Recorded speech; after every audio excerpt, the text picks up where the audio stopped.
اللہ وبرکاتہ نحمدہ ونصلی ونسلم علی رسولہ الکریم الصلاۃ والسلام علیک یا رسول اللہ الصلاۃ والسلام علیک یا حبیب اللہ الصلاۃ والسلام علیک یا نبی اللہ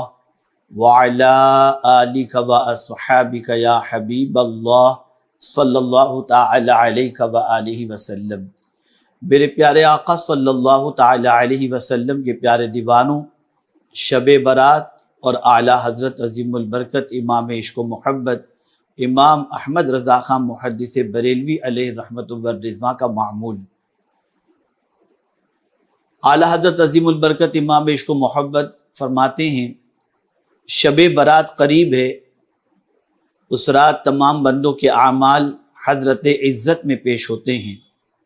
مولا عز و جل بطفیل حضور پر نور شافع یوم النشور علیہ افضل الصلاۃ والسلام مسلمانوں کے ذنوب معاف فرماتا ہے، یعنی گناہ معاف فرماتا ہے، مگر چند، یعنی چند ایسے ہیں جن کے گناہوں کو اللہ معاف نہیں فرماتا۔ ان میں وہ دو مسلمان جو باہم دنیاوی وجہ سے رنجش رکھتے ہیں، اللہ فرماتا ہے ان کو رہنے دو جب تک آپس میں صلح نہ کر لیں۔ لہذا اہل سنت کو چاہیے کہ حتی الوسع قبل غروب آفتاب 14 شعبان باہم ایک دوسرے سے صفائی کر لیں، ایک دوسرے کے حقوق ادا کریں یا معاف کرا لیں کہ بِإِذْنِهِ تعالی حقوق العباد سے صحائف اعمال یعنی اعمال نامے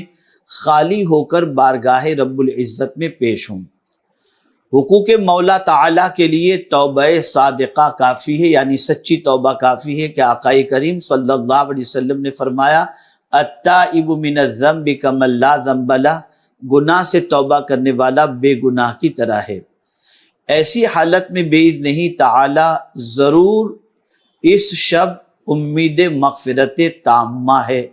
بشرط صحت عقیدہ وہو الغفور الرحیم۔ یہ سب مصالحت اخوان و معافی حقوق بحمدہ تعالی یہاں سال ہائے دراز سے جاری ہے، یعنی اعلیٰ حضرت عظیم البرکت امام عشق و محبت کے یہاں 14 شعبان غروب آفتاب سے پہلے بندے ایک دوسرے سے معاف کر لیں، اس کے لیے اعلیٰ حضرت عظیم البرکت امام عشق و محبت کے یہاں سب جمع ہوتے اور ایک دوسرے کو معاف کرتے اور ایک دوسرے سے معافی طلب کر لیا کرتے۔ اعلیٰ حضرت عظیم البرکت امام عشق و محبت فرماتے ہیں امید ہے کہ آپ بھی وہاں مسلمانوں میں اس کا اجرا کر کے اس چیز کے مصداق ہوں، یعنی جو اسلام میں اچھی راہ نکالے اس کے لیے اس کا ثواب ہے، اور قیامت تک جو اس پر عمل کریں ان سب کا ثواب ہمیشہ اس کے نامہ اعمال میں لکھا جائے بغیر اس کے کہ ان کے ثوابوں میں کچھ کمی آئے۔ اور اس فقیر ناکارہ کے لیے عفو و عافیت دارین کی دعا فرمائیں۔ فقیر آپ کے لیے دعا کرے گا اور کرتا ہے۔ سب مسلمانوں کو سمجھا دیا جائے کہ وہاں نہ خالی زبان دیکھی جاتی ہے، نہ نفاق پسند ہے، صلح اور معافی سب سچے دل سے ہو۔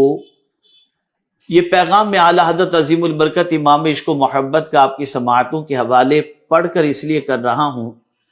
کہ آج مسلمانوں کے سینے کینے سے بھرے ہوئے الا ماشاءاللہ، اور ایک دوسرے کی دل آزاری کے ساتھ ساتھ ایک دوسرے کی حق تلفی کا بازار بالکل گرم نظر آتا ہے۔ ایک دوسرے کو نیچے دکھانا، ایک دوسرے کی غیبت کرنا، ایک دوسرے کی چغلی کرنا،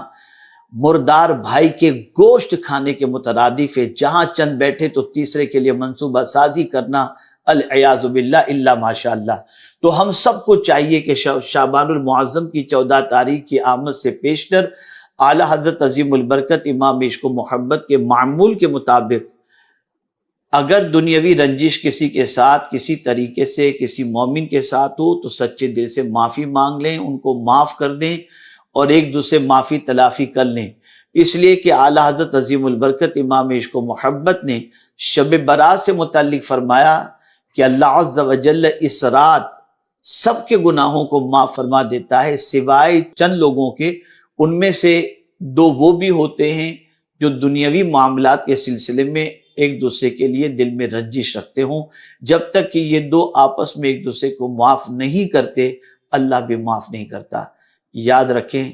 اگر معافی معمولی چیز ہوتی تو انبیاء کرام علیہ الصلوۃ والتسلیم کی دعائیں اٹھا کر کے دیکھیے، قرآن مقدس میں سب نے اللہ عز و جل سے معافی مانگی۔ مثال کے طور پر میں صرف 2 دعائیں آپ کے سامنے پیش کرتا ہوں۔ حضرت ابراہیم علیہ الصلوۃ والتسلیم نے دعا فرمائی، ربنا اغفر لی ولوالدی، آپ اندازہ لگائیں وللمؤمنین یوم یقوم الحساب۔ انبیاء کرام معصوم ہوتے ہیں، باوجود اس کے مغفرت کی دعا اللہ کی بارگاہ میں کر کے اپنی امت کو بھی یہ تعلیم دیتے ہیں کہ معافی مانگا کرو، اللہ سے مغفرت طلب کیا کرو۔ خود حضور صلی اللہ علیہ وسلم سے رب قدیر نے فرمایا وَقُلْ رَبِّ اغْفِرْ وَارْحَمْ وَأَنْتَ خَيْرُ الرَّاحِمِينَ، تم کہو رب معاف فرما، رحم فرما، اور تو سب سے زیادہ مہربانی کرنے والوں میں ہے۔ آپ اندازہ لگائیں، میں صرف آپ کو 2 آیتیں ہی بطور مثال پیش کیا ہوں، ورنہ قرآن مقدس میں کئی آیتیں مغفرت کے حوالے سے ملتی ہیں۔ تو میری گزارش ہے کہ جس رات اللہ بنی کلب کی بکریوں کے بالوں کی تعداد کے برابر بندوں کو معاف فرماتا ہے، ایسی مقدس رات کے اندر ان لوگوں کو معاف نہیں فرماتا جو لوگ ایک دوسرے مسلمان ایک دوسرے کے لیے دل میں رنجش رکھتے ہوں اور دل کے اندر کھوٹ رکھتے ہوں۔ خدا را اللہ کی بارگاہ میں معافی کے طلبگار ہو تو ایک دوسرے کو معاف کرو، 14 شعبان سے پہلے ایک دوسرے سے معافی تلافی کر لو۔ اور اسی کے ساتھ ساتھ کچھ لوگ اکڑو مزاج کے بھی ہوتے ہیں کہ ان سے معافی مانگنے جاؤ تو کہتے ہیں جاؤ ہم معاف نہیں کریں گے، پتہ نہیں کس طریقے کا انداز اختیار کرتے ہیں۔ آقا کریم صلی اللہ علیہ وسلم کے ارشاد کا مفہوم ہے جو مسلمان کسی دوسرے مسلمان سے معافی مانگے